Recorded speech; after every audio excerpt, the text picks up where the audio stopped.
Welcome to day 10 of the 30-day challenge between me and Roger Grimes. Hope you've been enjoying the series. Watched Roger's workout a little bit ago and it was great. Good stretching workout. Really enjoyed that one. If you haven't seen it, go check him out. His YouTube handle is at Shodan1197. Anyways, today I'm just going to do a quick lesson and cover one of my favorite blocking combinations and how to use it. So let's jump right into that. To do the blocking combination, I'm going to do a step up at a 45-degree angle. Usually I'll actually use a bow stance or a soft bow or a modified horse when I do it. Do a soft hand block, soft hand inward block. If you've learned the inward block, you're doing the same thing, except for with an open hand. Right after you do the inward block, you're going to do an outward block with the other hand. Make sure to slide down the outside of the arm, blocking on the outside. And the reason for this is because if they've grabbed a hold of your wrist, if you slide down the inside of the arm, you're not getting anything off of you. But if you slide down the outside of your arm, you'll always knock their hand off. So usually whenever I do this, it's always to the outside of the arm, never to the inside. Okay, so let's do that combination. I'm going to use the Wing Chun dummy. Let's do it 5 times on each side. You're just going to step up, inward block, outward block. That's it, 5 times. 1,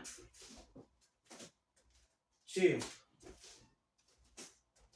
3, 4, and 5. Other side. 1, 2,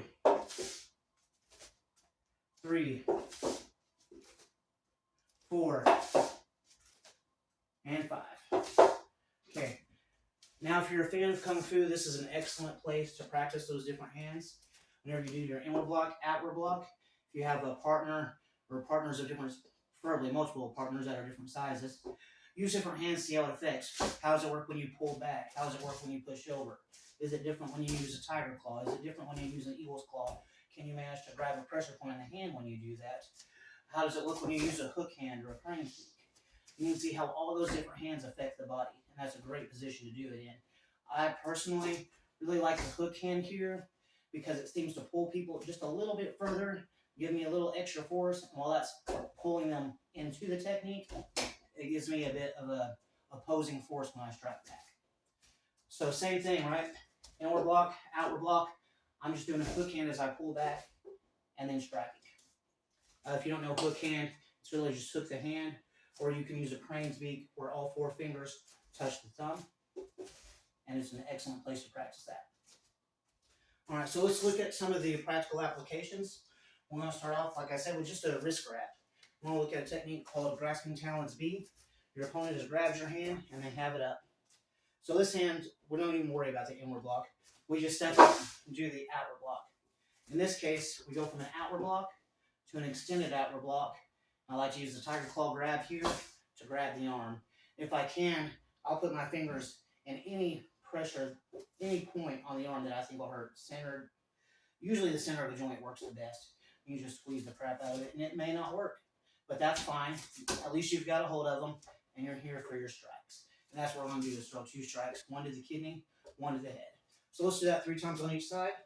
Technique is called grasping talon B. Your opponent just grabs your hand.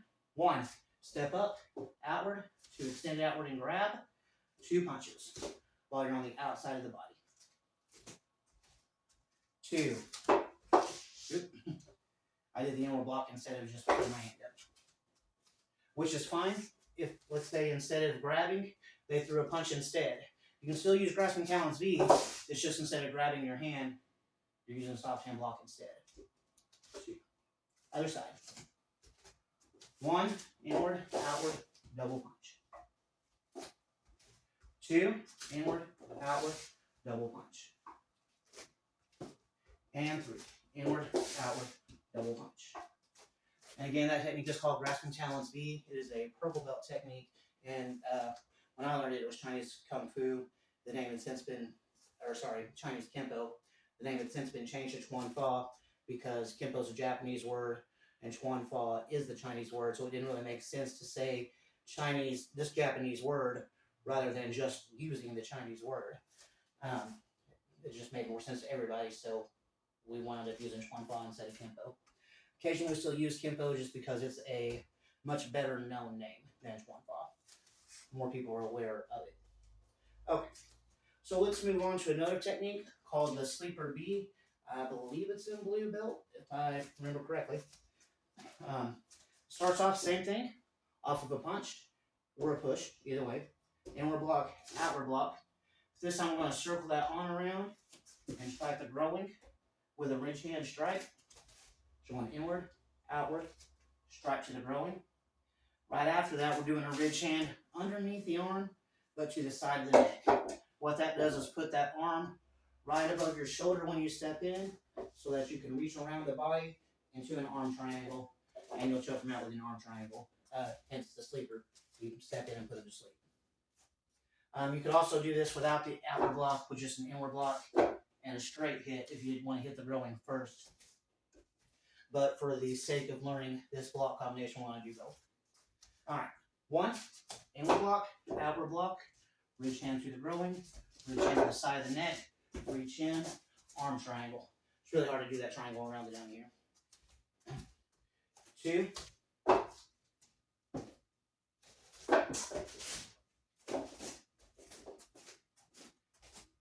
and 3. Okay, and if you're working with a partner, what you really want out of that choke is here where that arm's going up. You want their own shoulder to cut off the carotid artery on that side, while your arm squeezes the other artery. And I like to just bring them both in. I also like to use a hip throw and then go down on top and just lay down on them. That way I can use my body weight instead of my strength. Okay, other side. 1. Arm's a little lower on this, so I'm going to go ahead and go over for now. 2. If you were to miss and go over, you would just get a headlock and you would do the hip throw, but you might have to fight for position more. And 3.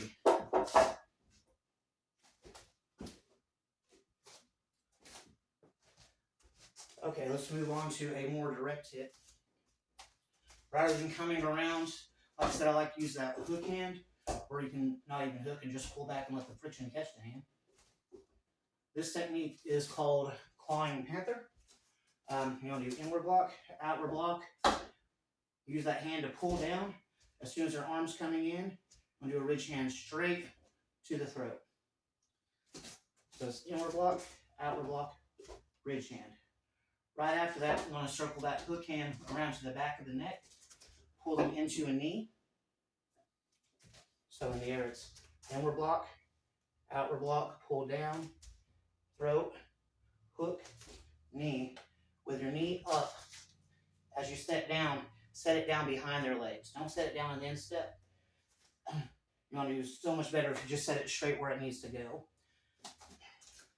After the knee, and you circle and step down behind, you're going to grab the throat with the right hand, grab the eyes with the left hand, pull back with the leg as you push forward with the hands for a sweep.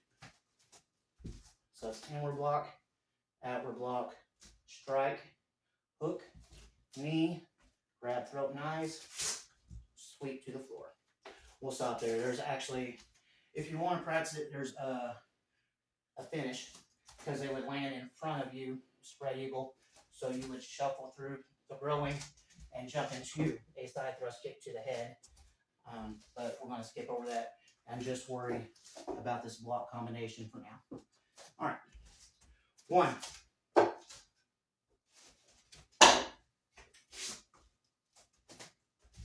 2.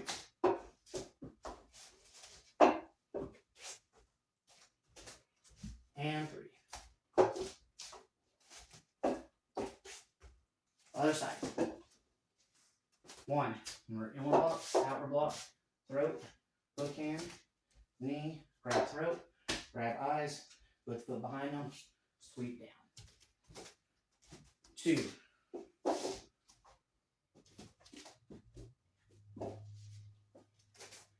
And 3.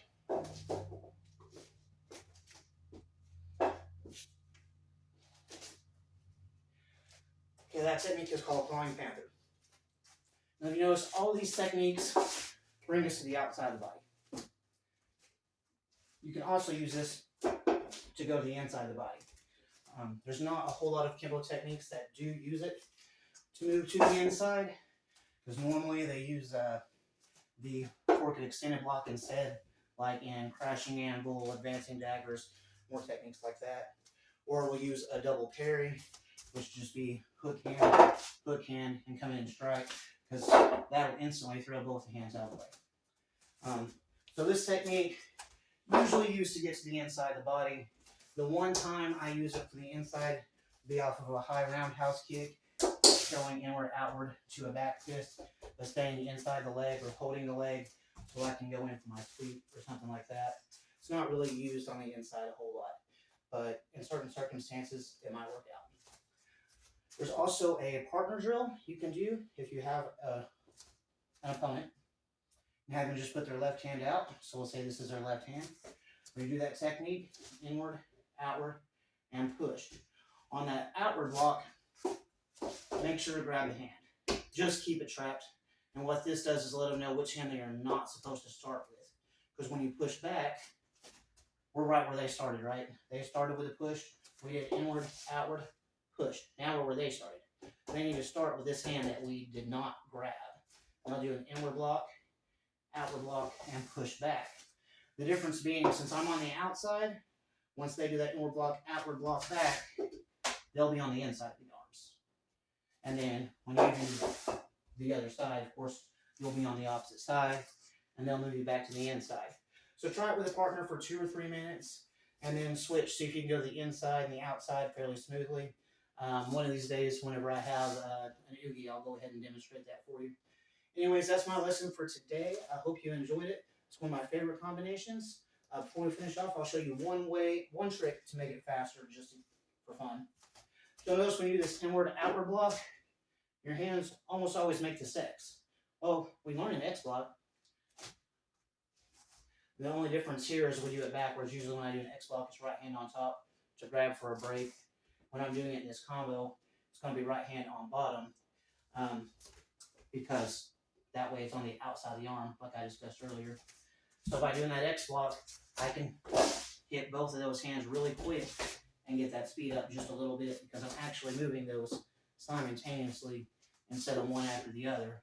And that's one trick that allows me to get in just a little bit faster with those kenpo techniques, so I can close distance fast, get in. Usually I can do really well off of a stab or a punch or a straight kick with just that technique, because it gets me off their center line to the outside of their body, up close enough I can hit, but on the outside of their limbs where they don't have a lot of power. Anyways, that's my lesson for today. Hope you enjoyed it. Please like and subscribe. Check out my playlist. You can find all of Roger's stuff there and all of my stuff there. Go to the previous lessons. Let us know what your favorite one is. And I'll see you guys tomorrow. Thank you for watching.